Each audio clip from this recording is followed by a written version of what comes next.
तो यहाँ पे सुग्रीव एक बंदर राम का टेस्ट कर रहा है, तो लक्ष्मण और हनुमान जी को इतना गुस्सा आता है, फिर भी कंट्रोल करते हैं। और राम राम को बिल्कुल गुस्सा नहीं है, क्योंकि राम को पता है इसके अंदर विश्वास नहीं है, सुग्रीव को मेरे शक्ति पे विश्वास नहीं है, इसलिए कुछ करके विश्वास जीतना पड़ेगा। है कि नहीं? हमने देखा कि हनुमान जी भगवान राम को देखते हैं, शरणागत होते हैं, उनको प्रूफ की जरूरत नहीं रहता, आप सही में शक्तिशाली हैं क्या, आप सही में भगवान है क्या। जो भक्त हैं विश्वास करते हैं भगवान पे, पर जो डाउटफुल डिवोटी है उसको डिस्प्ले चाहिए, भगवान के पास शक्ति है क्या, कुछ कर सकते हैं क्या।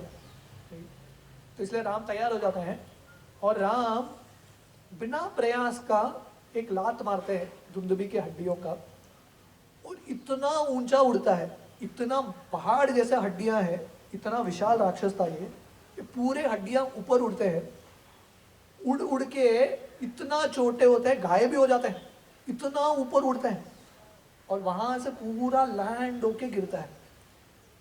इस सुग्रीव ने बोला था 200 बो लेंथ, धनुष्य का जो लेंथ है 200 लेंथ, इसको आप फेंको मैं मान जाऊंगा। ये हड्डियां 10 योजन 80 मील जाके गिरता है। जब सुग्रीव देखता है पागल की तरह नाचने लगता है, इतना शक्ति उसने कभी देखा ही नहीं। उसको समझ में आता है वाली तो अभी मर ही गया, तो इतना खुश होता है, इतना खुश होता है, पर थोड़े समय बाद फिर से उसको डाउट आता है, तो बोलता है कि ठीक है आपने ये किया, पर जब वाली ने मारा था दुंदुभी को, जीवित राक्षस था, ये तो सिर्फ हड्डियां है, अब और एक टेस्ट प्रूव करके दिखाओ, तभी मैं विश्वास करूंगा कि आप में शक्ति है। तो अभी हनुमान जी और लक्ष्मण को और गुस्सा आ रहा है, कितना टेस्ट कराएगा हमारे भगवान से। और राम बोलते हैं ठीक है बताओ मुझे क्या करना है। तो सुग्रीव लेके जाते हैं राम को, 7 साल वृक्ष है, 7 साल ट्रीज, तो ये 7 साल वृक्ष सर्कल में थे। तो सुग्रीव बताता है वाली का शक्ति क्या है। साल में एक बार वाली वहां पे आता है अपना फिटनेस टेस्ट देखने के लिए। तो क्या करता है वाली, एक सर्कल में ये 7 साल वृक्ष खड़े हैं, तो एक वृक्ष के ऊपर चढ़ जाता है, छलांग लगाता है, वो पूरा वृक्ष को बेंड करता है, दूसरे वृक्ष के साथ जोड़ता है, दोनों वृक्ष को पूरा बेंड करता है तीसरे वृक्ष के साथ, और तीनों वृक्ष को आगे बेंड करता है, और 7 वृक्ष को एक साथ लेके नीचे लटकता है। मतलब 7 वृक्ष नीचे आगे पूरा बेंड होके नीचे लटकता है, और बाद में छोड़ देता है 7 वृक्ष को। तो ये 7 वृक्ष इतना स्पीड में जाते हैं, पूरा हिलते हैं, और हिल हिल के सब पत्ते गिरते हैं, और वाली बीच में खड़ा है, सब पत्तों का बारिश वाली पे होता है, और वाली को इतना आनंद होता है, उसको लगता है कि ये कोई नहीं कर सकता, इतना शक्ति था वाली का, और 7 वृक्ष बिना पत्ते के खड़े रहते हैं। तो सुग्रीव बोलते हैं ये मैंने आंखों से देखा है, ये वाली का शक्ति है। तो राम बोलते हैं मुझे क्या करना है।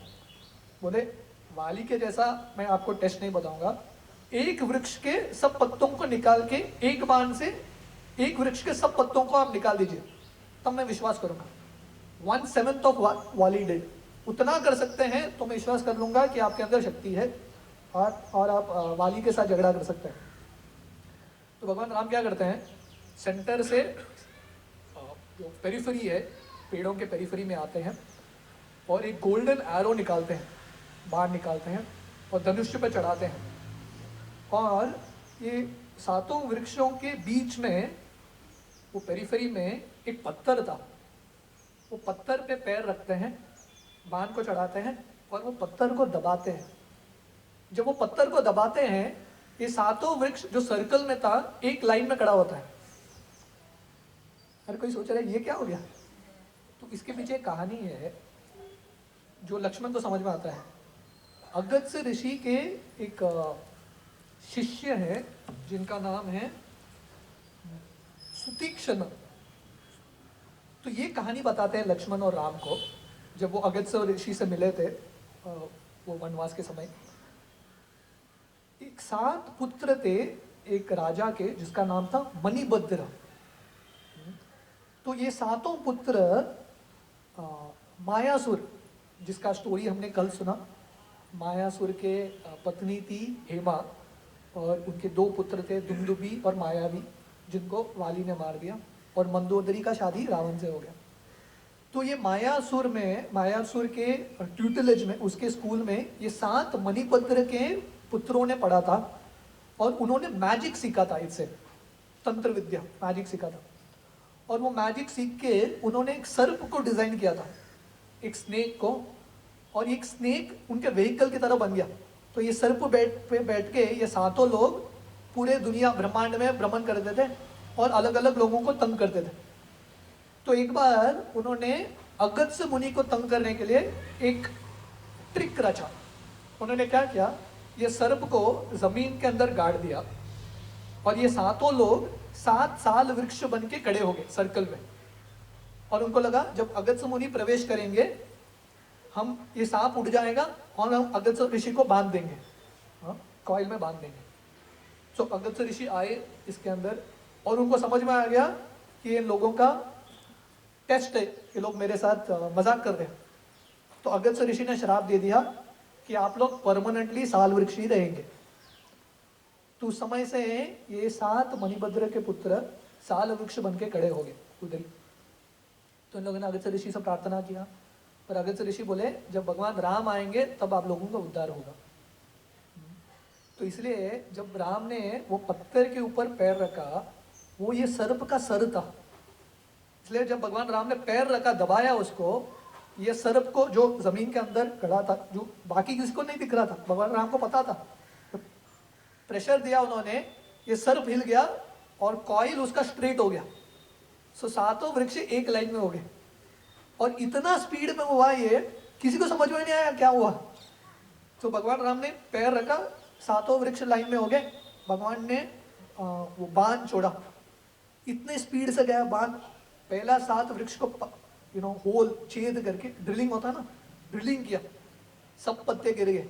दूसरा वृक्ष, तीसरा वृक्ष, 7 वृक्ष को छेद करके धरती के अंदर चला गया वो बाण। पूरे पाताल लोक, रसातल, तलातल सब लोकों में प्रवेश करके वापस आके भगवान के जो कुएं है उसमें जाके बैठ गया। और इतना स्पीड में हुआ ये, वो जो ये होता है ना वाइब्रेशन, वो रस्सी का, बो का, वो वाइब्रेशन बंद भी नहीं हुआ, उसके पहले पूरा जो बाण है प्रवेश करके वापस भी आ गया। तो लोगों को समझ में नहीं आया कब छोड़ा भगवान ने बाण को, क्या किया, वृक्ष सीधा कैसे हुए, कुछ समझ में नहीं आया। तो ये देख के सुग्रीव तो पूरा आश्चर्य में आ गया, जैसे इंग्लिश में बोलता है, his mouth just dropped, his jaws just dropped। और सुग्रीव को समझ में आया वाली क्या, भगवान राम पूरे ब्रह्मांड का भी नाश कर सकते हैं, इतना शक्ति है भगवान राम में। तो प्रसन्न हो गया और वाली कूदने लगा कि अभी तो किष्किंधा मेरा ही है, इतना प्रसन्न हो गया। तो ये भगवान राम की शक्ति है। वाली भी आके ये वृक्षों के साथ अपना शक्ति दिखाता था, पर भगवान आके शक्ति का प्रदर्शन किया उन्होंने, पर उसमें भी ये वृक्षों का उद्धार किया। He actually delivered these trees। और आगे जाके चैतन्य चरितामृत में वर्णन आता है कि जब चैतन्य महाप्रभु आए थे तब ये साल वृक्ष थे, 7 साल वृक्ष। हाँ, तो चैतन्य महाप्रभु आके ये 7 साल वृक्ष को आलिंगन करते हैं और ये 7 साल वृक्ष गायब हो जाते हैं, वापस चले जाते हैं। क्योंकि चैतन्य महाप्रभु याद करते हैं कि रामलीला में ये 7 वृक्ष ने मुझे मदद किया था, क्योंकि वो टेस्ट नहीं होता था तो सुग्रीव भगवान राम की मदद नहीं करते थे सीता को प्राप्त करने में, है कि नहीं। तो चैतन्य महाप्रभु इतने प्रसन्न थे ये साल वृक्ष पे, उनको धन्यवाद देने के लिए आलिंगन करते हैं और ये 7 साल वृक्ष गायब होके भगवत धाम चले जाते हैं। तो सुग्रीव को समझ में आता है कि अभी राम तो अवश्य मेरा मदद करेंगे। तो अभी नेक्स्ट है, भगवान राम जाके सुग्रीव को बोलते हैं ठीक है मैं वाली को मारूंगा, तुम जाके वाली को ललकारो बाहर, वाली को बाहर बुला के लाओ, आप दोनों झगड़ा करो, मैं वाली को मार दूंगा। तो सुग्रीव जाता है और राम, लक्ष्मण, हनुमान और नल, नील, तरु जो सुग्रीव के पार्षद हैं वो एक पेड़ के पीछे छुपे हैं और सुग्रीव जाता है। सुग्रीव जाके वाली को ललकारता है, वाली बाहर आ, तो वाली सोच रहा है, बहुत लोग आके ललकार के गए वाली को, दुंदुभी आया, माया भी आया, तो वाली सोच रहा है ये कौन है। तो वाली आके देखता बाहर सुग्रीव है।